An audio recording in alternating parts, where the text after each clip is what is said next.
Hello everybody, this is Mr. Sanford with your videos for today. So I'm going to start off by showing you three of the 2.0 problems to walk you through each style of problem. So we'll start with number 1, where you're going to determine the molar mass of sodium fluoride, NaF. And to do this problem, you're going to need your periodic table out. So if that's not out already, go ahead and hit pause and open that. So when we start, we're going to start by writing down the formula, NaF, and we're going to look on the periodic table and find the molar mass of sodium, which is 22.99 grams. Remember, we're going to round that to 2 places after the decimal.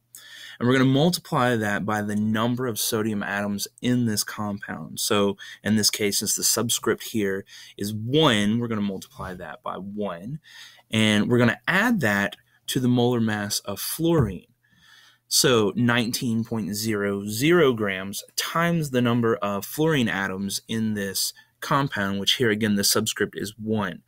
So 22.99 times 1 plus 19 times 1 is going to give us a total molar mass of 41.99 grams. So finding the molar mass of a substance. The next problem I'm going to do for you guys is number 4. So, and there's going to be a typo on your paper. It should read for number 4, how many moles are in 23.1 grams of phosphorus. So to do this problem, you're going to need your periodic table, but you're also going to need your mole map out as well. So let's take a look at that. And to do these problems, when we're doing molar conversions, we're going to want to start by figuring out the pathway. So, the problem gives us 23.1 grams, so we're going to be starting in this lower left corner with mass, and it's asking us how many moles that is. So we're going to be able to convert that into moles. So we have a one-step process here. So our pathway should include, or should be, grams to moles. So this one step you see here.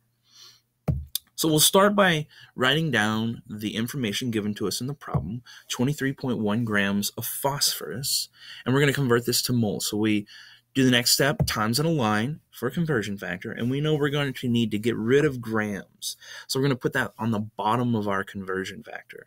But how many grams do we put down there? That's the information you need to look up in the periodic table. Phosphorus has a molar mass of 30.97 grams. So we're going to plug that in here on the bottom so that grams cancel out. And we're looking to find moles. So that's the unit that goes on top of our conversion factor.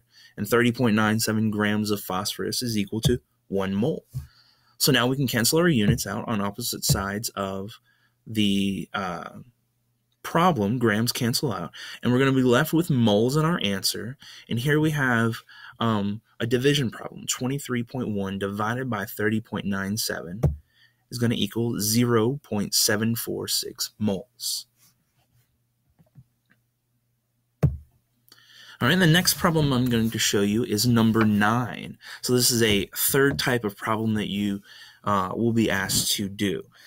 So it asks how many molecules are in 6.75 moles of dinitrogen pentoxide, N2O5. So again, we're going to need a pathway. So we're going to look at our mole map, and we're going to see that we're starting off with moles. So we're in the center of our map, and we're going to convert that into molecules, which is up here in the top left corner. So you see the arrow here. We're going to need Avogadro's number over 1 mole. So let's go ahead and get started. Our pathway for this one is moles to molecules. So we're going to be following this pathway for this problem. So we start off again by writing down what we're given, 6.75 moles. And we're going to set up our conversion factors, times in a line. We're going to make sure we put the unit we want to cancel on bottom. So we're trying to get rid of moles. So 1 mole goes on top. And the unit we want to find is molecules. So we want to find out how many molecules. And we know 1 mole is equal to Avogadro's number of molecules. So 6.02 times 10 to the 23 molecules. Now we have our problem set up. Moles can cancel. And we have a multiplication problem now. 6.75 times 6.02 times 10 to the 23 molecules.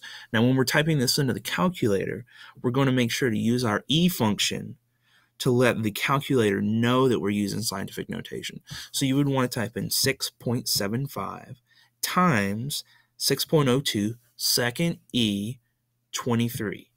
Once you do that, the calculator should tell you that it's 4.06 times 10 to the 24 molecules. Make sure you include that unit at the end. It didn't get canceled, so that's what our unit is in our answer.